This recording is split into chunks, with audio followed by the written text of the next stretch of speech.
Afternoon. Forget Starmer. Forget Kemi. UK politics is doomed, but the only saviour for us is Elon Musk. That's right, Elon Musk. Welcome to the John Gaunt Show. I'll explain to you what I mean by that. Did you see that Thunderbird puppet with no strings last night, Keir Starmer? He can't even switch on the Christmas lights outside Downing Street.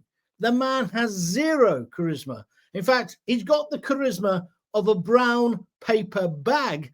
And as one of my Twitter followers today said, that's an insult to brown paper bags. He is useless.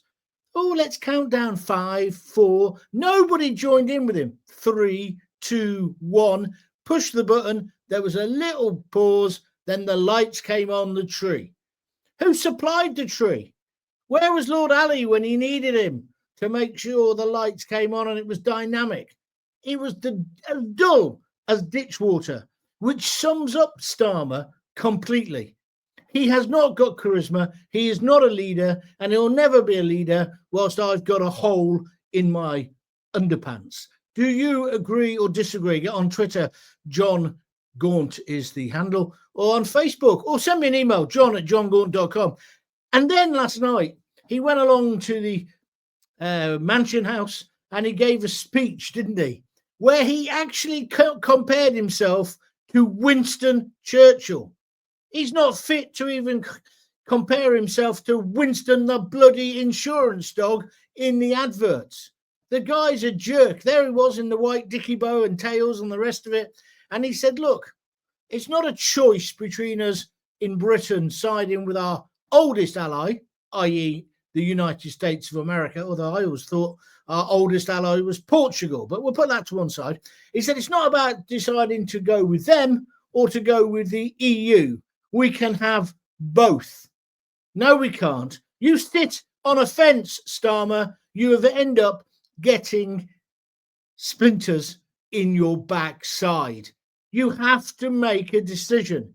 Now, I know most of your cabinet, because most of them are still involved in student politics, like that buffoon Foreign Secretary David Lammy, have already upset the next president of the free world, Donald Trump. I know that's already happened.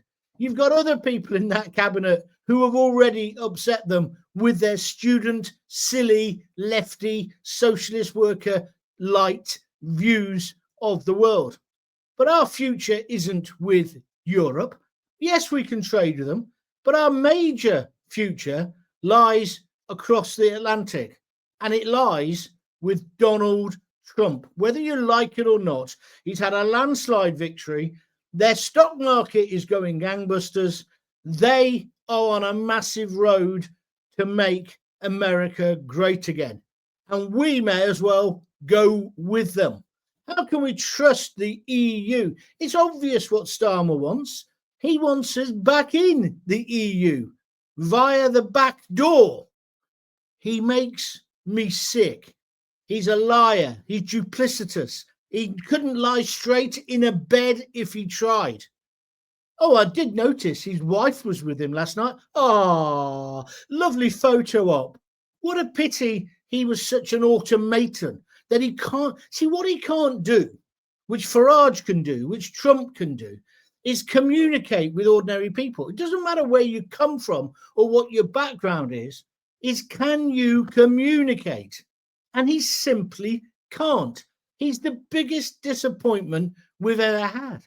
And then to compare himself in any terms with Winston Churchill, who obviously did have the charisma, did have the personality, did have the strength of character to help us win the war and lead us in the war. I know afterwards it wasn't so rosy, but he led us to defeat fascism.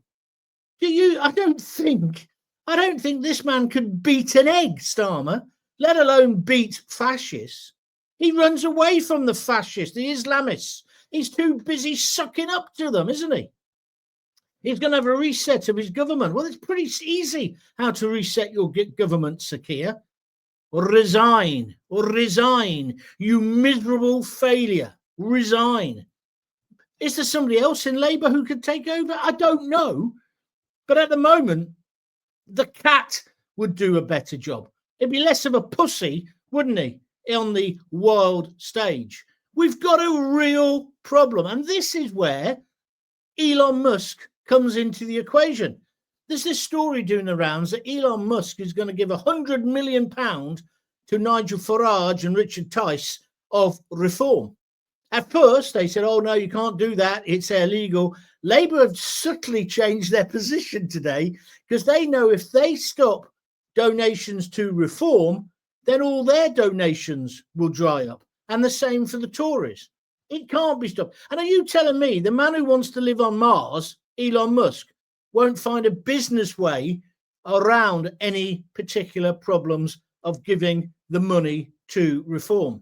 Now, hear me out now, because just giving money to Reform isn't the solution, because Nigel Farage then has to really professionalise that party. I'm not even suggesting, although it probably would end up this way, if he got the 100 million, he probably would end up being Prime Minister and Reform in government, probably. But I'm not betting on that. What it would actually do, this is why I say Elon Musk is our saviour. If he put that money into British politics, it would change British politics forever. British politics is changing. I don't know who to vote for next time. I voted Green last time. And as I keep saying, only because when I'm bodyboarding, careful for the whaling ships, I don't want to be bodyboarding next to turds at Croyd Bay or Harlem Bay in Cornwall. I don't. And also, there was no point in me voting any other way where I'm living at the moment in Coventry. It's a Labour stranglehold. We've got a woman who's MP. She's MP for Coventry, or Fossil Road, in fact, when she's actually Fossil Road and Gaza. All she ever talks about is Gaza. The only footballer she talks about is Mo Salah from Liverpool. Is that because he is a Muslim like you, Ms. Sultana? She's the one who's got kicked out of Labour, admittedly, because she's too much of a socialist for them. But my point is, Elon Musk would change the political landscape. I don't know him. I've seen him on the telly. I really admire and respect what he's done, both with Tesla and indeed with his spaceships. He's doing good. He is a modern day Einstein, like Donald Trump says. And I don't think it would be a malign influence on British politics. I think it would give British politics a boot up the arse, because what we actually need is political leaders and parties, even if you disagree with them, who say, no, this is where I stand and that is it. And I will solve this problem by doing A, B and C. And then you need other political leaders, like we used to have, an opposition it's called, who argue and say, no, I disagree. And then they argue the toss. And then we get leadership. But that's the thing. You need leadership. And there isn't a leader in the Labour Party and in the Conservatives. I mean, Kemi, she's not a leader either. She's like a sixth former at Prime Minister's questions. And Starmer just bats her away, doesn't he, like that, like a lawyer. Oh, by the way, why hasn't he had any media training? This is how Starmer speaks. Yes, oh, look at my notes again. Make sure I don't make a mistake. He is a Thunderbird without strings, or with one string missing. Useless. But even he can beat up Kemi, because Kemi's a sixth former. And then, of course, on the front bench of Labour, they're all kids. Or you've got people like Yvette Cooper, who gets interviewed by her old man on GMTV. What's going on? Why don't we just cut our losses? And I said this in the last podcast, make Timmy Mallet the Speaker of the House of Commons. British politics is in the gutter, in the doldrums. Look at this week. We've got Greg Wallace off MasterChef. Now, I've met him many times. I've actually had lunch with him. When I was working on The Sun, I had lunch with him when I was doing Sun Talk with me and a couple of colleagues. He was quite good company. He then was sped off on a motorcycle, as these self-important media people do. Media, where they pick you up on a motorbike, Virgin or whatever, because he had to get and do his show. He was all right. I just thought, and I think he described himself as a Barrow boy who got lucky. He said, Gaunty, what happened was they wanted somebody who spoke like me. I fitted the bill. I got the gig. Now, I don't know about the charges. I do know some of the people who have said things about him. I mean, Ulrika Johnson. I did a lot of TV guest spots with her. Now, she is a liberated woman, a fantastic woman, great company. Backstage at Alan Titchmarsh, she used to, it's unbelievable. It's an anecdote. Backstage, have I ever told you about the time I was backstage at the Alan Titchmarsh show on an afternoon on ITV, and I was talking to Ulrika Johnson? If I'd said that 25 years ago, I wouldn't have believed that would ever happen. But yes, I'm talking to Ulrika Johnson.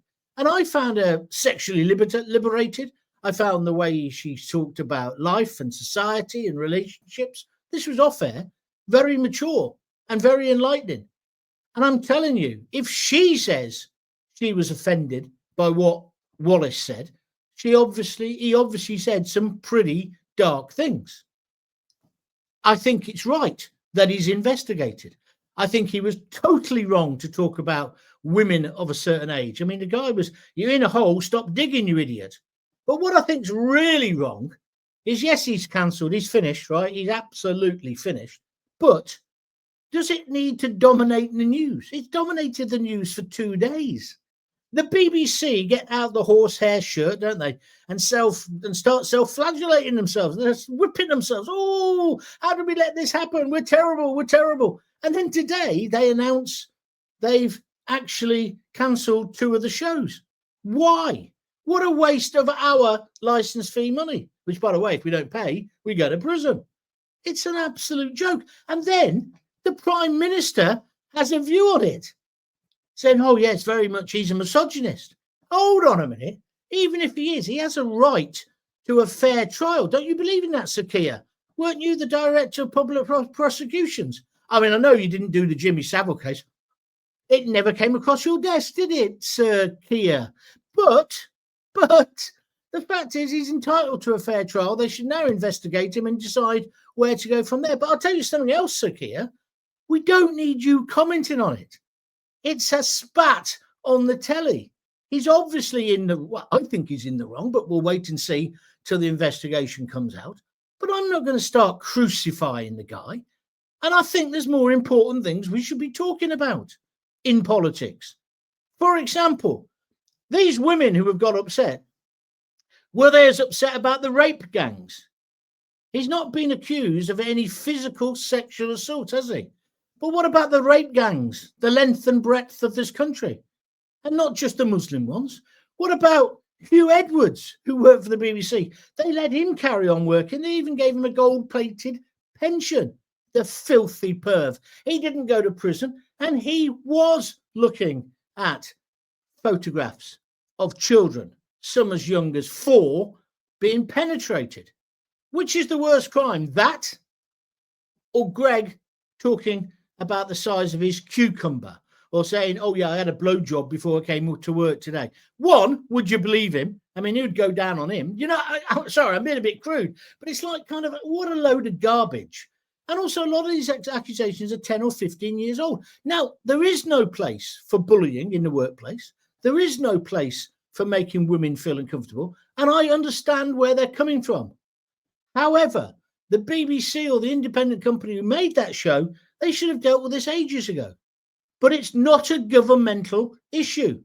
Can we stop being diverted away from the things that the British public want to talk about, which is the invasion of our country by loads of men of fighting age?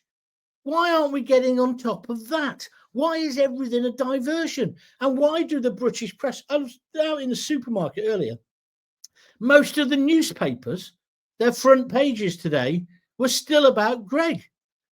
I'm sorry, there's more important things to discuss. And that's what's wrong with British politics. It's become this kind of what's on the front page of the Sun or the Daily Star, that's going to affect how we are. When I wrote for the Sun, it was quite amazing. You could say something in a column, and about a week or 2 later, Blair and Campbell, they'd start making it kind of policy, or they'd discuss it. Just something that I said in the raggy arse from the raggy arse end of Radford in Coventry. I'm not bigging myself up. I'm just saying they were too influenced. He talks about Winston Churchill. Winston Churchill didn't go, oh no, everyone's complaining about the war, we better stop. In you come, Adolf, you can take over the country. He stuck to his guns because he had a vision. And that's the thing I wanted to say, really. Fundamentally, Keir Starmer's not got a vision, has he? There is no vision. So when he says he's going to reset, I think on Thursday, as I say, unless he says I'm resigning, it'll be all cobblers. It'll mean nothing. It'll be rubbish. They'll discuss it on the breakfast shows when they're reviewing the papers. And by the end, it was question time on a Thursday, isn't it? But by the end of Thursday, it'll be tomorrow's chip papers. He hasn't got a vision. Mr. Magoo had more of a vision of the society he wanted to create than Keir Starmer. Keir Starmer's middle management. Keir Starmer, right? He makes The Office look like a real documentary. He is The Office. He really is. But there's nothing funny about him. But that's what he's like. He couldn't even count down the lighting for the lighting of the Christmas tree. Zero. Charisma. The charisma of a poppadom. A stale poppadom even. And this is the problem we've got. But there's no vision on the other side. They've been too busy fighting each other. And for the last 14 years, let's face it, corrupt to the core. There's going to be loads coming out about COVID and PPI and the rest of it. And the way they feathered their nests. Partygate is going to be just a very small part of that investigation. They just looked after themselves. And although Boris had charisma and he was a leader, and in lots of ways I thought he was a good leader, you've got to accept now, haven't you, that he was a twat, basically, an upper-class Burke. He was good as the Mayor of London, better than what we've got at the moment with Sadiq Khan. But why can't they say, these are the things we need to do? We need to secure our borders. We need to start sending people back. And I know Starmer's done a bit of this, a few hundred here, a few hundred there, but it needs to be thousands we need to get rid of. And if we need to do that in conjunction with Europe, let's do it. But I would suggest we do it in conjunction with the United States of America. Once Trump gets in power, which is less than 60 days now, we learn the lessons that he's going to put in place. We've got to show tough love. We've got to say it's a privilege to live in this country. And it's not just about you answering a questionnaire about what it is to be British. Or, yes, I know chicken tikka is more popular than roast beef now. But no, in Britain, we love a sense of fair play and we play cricket. What a load of bollocks. What we actually need is people who are willing to wrap themselves in the flag. And these idiots on the left who go, oh, you flag shagger, you want to wrap yourself in the flag. What's wrong with that? It's our flag. It's our flag, not the fascist, not the far right, our flag. And this is a brilliant country, despite what the politicians are trying to do. And we should be proud of it. And we should be saying, if you want to live here, you've got to sign up to it. We're not having any more of this garbage marching on the streets, protesting about Hamas and the rest of it. And, they're all playing with it, aren't they? These Palestinian marches are playing with the Hezbollah Hamas support. Of course they are. They're doing that. They're doing that. Not just to the police, but to the whole of us. Right? And the idea that these people come here and we put them up in hotels and everyone gets angry, that's been deliberate now. When you look at the figures, the Tories let these people in. And I was saying this years ago. I've certainly been saying it since I came back. They created a bogeyman. The bogeyman is the young refugee, stroke asylum seeker, stroke economic migrant, who jumps out of that raft when it's come across the channel. They want you to be scared of them, because meanwhile, you're looking there and they're there and they're ripping you off. The milk thing's the latest. How disgraceful that they think they can put additives in milk. You couldn't make this up, could you? We're going to put additives in milk which will stop cows farting. And by stopping them farting, we'll reduce I'm not making this up, we'll reduce the carbon emission. But this might be carcinogenic. It might be bad for humans to take in. Oh, tough shit. We've already done it in loads of supermarkets. Arla, I think the company's called. It's disgraceful. It's disgraceful. They treat us like guinea pigs. You know, when they say there was a big experiment about integration and immigration, both illegal and legal. Well, I don't want to be a guinea pig anymore. Don't get me wrong. I still want immigrants. We need immigrants. We need well-controlled immigration. What we don't need is people coming in on boats or overstaying. And that's what we need to get on top of. And if he started saying things like that, then he might have a vision. Or how about not letting prisoners out early, Sir Keir? How about, here's a simple idea.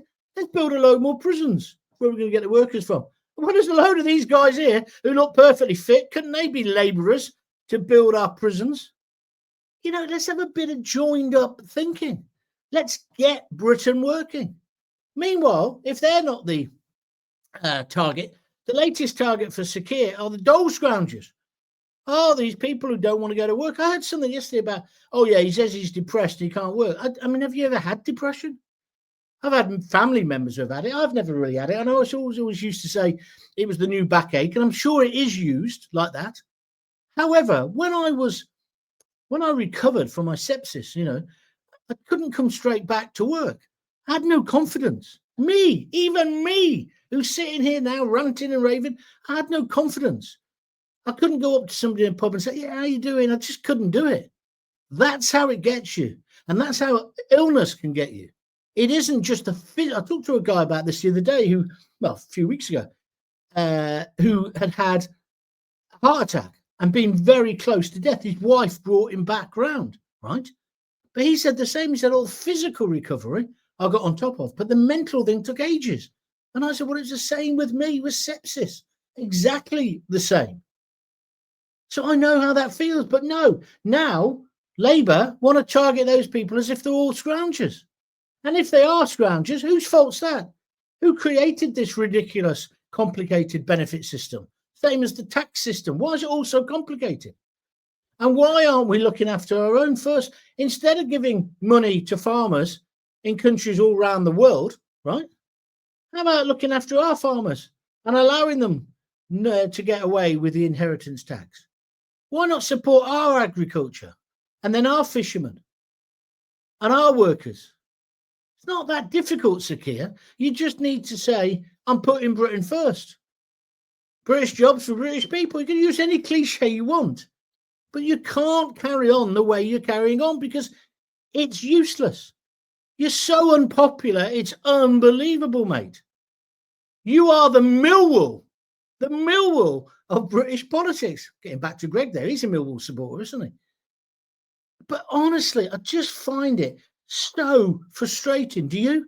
And I think if Elon Musk comes in and gives millions to reform, everybody's going to have to up their game, aren't they? Or they're going to have to start talking about the things we're concerned about, which is, have we got enough hospitals? Have we got waiting times down? Can you get your child into a school? When your child goes to that school, will they learn the basics rather than learning about 59 million types of gender or kind of trans things? We don't want that. There's another cliche, back to basics, Sir Keir. We're going to make this country great again. Don't be afraid of it. But if you think you can sell to the British public that you'd rather be allied to the EU, although you basically said you thought you could be both, I don't think you can. I don't think Donald Trump's going to let that happen. Donald Trump is going to lay into you and your lousy sixth form cabinet as soon as he's in power. You mark my words. But don't you feel more American? I mean, don't get me wrong. I love Europe. I love going to Spain. I've got loads of friends in Italy. I love the whole Italian way of life.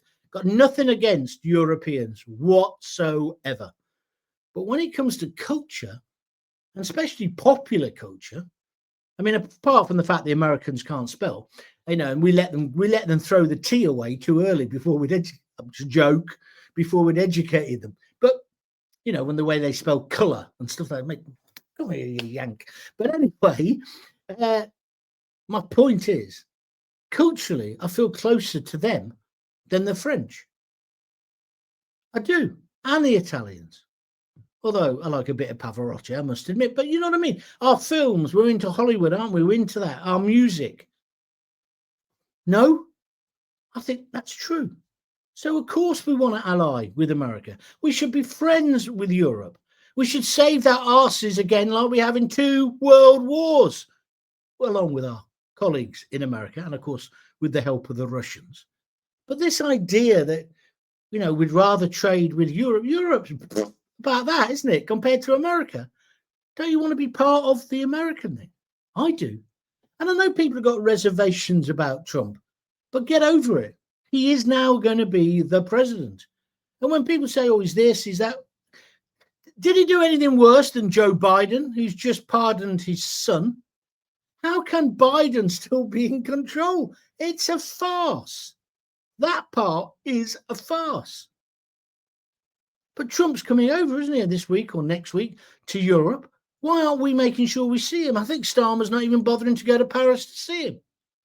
Starmer is this weird combination of zero personality and total arrogance. He's like a lot of lawyers I met. You know, they're very clever blokes, but no emotion, no humanity, no humility, no sense of connection, because he thinks he'll just win it on the legal argument. Well, no one voted for you, Keir. You were the least worst option. That's how you got elected. And now, after 100 and so many days, people are realizing you're no good. You're not going to have more than one term unless you change, unless you show some humility. Like, say, for example, I was wrong on the winter fuel allowance. Or you say to that lousy cabinet member of yours, I can't bear that woman, Liz, whatever her name is, who's got a house, £4 million house, and is still claiming for the lecky. All of them are claiming for their lecky and gas on their second homes. How can that be right when little old ladies are wrapping themselves up in blankets in the daytime? It can't be, and it isn't. That's what needs changing. Is if you want to have a radical reset, Sir Keir, you're going to have to go right back to basics. What do the British people want, and can I deliver that? What did I say I was going to do in the manifesto, and will I try and do that and not lie about it? But the job's going. I don't want to live in woke Britain. I don't want to live in multicoloured costumes, Jaguar's vision. And have you seen the car? I mean, I thought the car looked quite good now the car's come out, to be honest. I don't like the colour of it, obviously, but it's a concept. But I like the length of it. But it's kind of like, it's still not real, is it? And the advertising around it, and the idea that we just dismiss all these people. No, you can't do that. You need to get a grip. But I don't think he will. But I think Elon Musk coming in, he'll make them all up their game. And that's why I'm saying Elon Musk is our saviour, not necessarily Nigel Farage. And I'm not saying that Elon Musk has all the answers. And I understand about the dangers if he's put the money in. But it would change things. And what British politics needs is change, real choices. So, so you can decide who you want to vote for. At the moment, we're voting for the least worst candidate. That's no way to run a democracy, is it? Just my views. If you want to comment, you know what to do. Just get onto Twitter, get onto Facebook, send me an email, john@johngaunt.com. I'm in the mother-in-law's house today, and I haven't quite got the lighting sorted. So I do apologise if the video isn't quite up to standard. I'll get some lights sorted out tomorrow. I've got some lights. I just need to put them up. So I'll get that sorted. So hopefully that'll get better. Thanks for everyone who's supported me. Going an absolute storm. Thanks for everybody who's buying me a coffee. Don't forget, if you want to do that, it's down on the screen. buymeacoffee.com/John Gaunt. If you're listening on audio, that's great. If you listen to the podcast, they're still doing well. But if you want to see me in all my glory, you need to go to John Gaunt TV on YouTube, and those videos are going crazy. I've got to get the viewing hours up, then I can monetize it, and then hopefully we can really take this somewhere. Because I think I'm the only person. I don't hear many other people saying the things I'm saying. So I'm either a complete madman or I still represent the views of many ordinary people. Tell me if I do or not. Send me an email, john@johngaunt.com. But I'm going to carry on doing these podcasts because I'm enjoying it. But I just can't put up with the hypocrisy, the nonsense, the stupidity, the uniformity, the diversion tactics they keep throwing up. I just had enough of it. I want them to deal with the concerns that you and I have. And that's surely simple. National security, kicking people out of our country who don't belong here or don't believe in our common values, securing the borders, good education, open to everybody, proper education. Away with this woke nonsense. Yes, all for equality, all for anti-racism, but all this other stuff, no, no, no. It's not what the majority want. So my final message to Sakir is, open your ears, Thunderbird 5, and listen to the people, because at the moment, you're on the road to destruction. Join me, counting down. It was just so pathetic, wasn't it? Did you not agree with me last night? What an absolute farce. I'll be back soon. Don't forget, if you want to help me, www.buymeacoffee.com, and tell your friends about us. And until we meet again, if you've got children, please give them a kiss, give them a hug, and don't forget to tell them you love them. Cheers. Bye.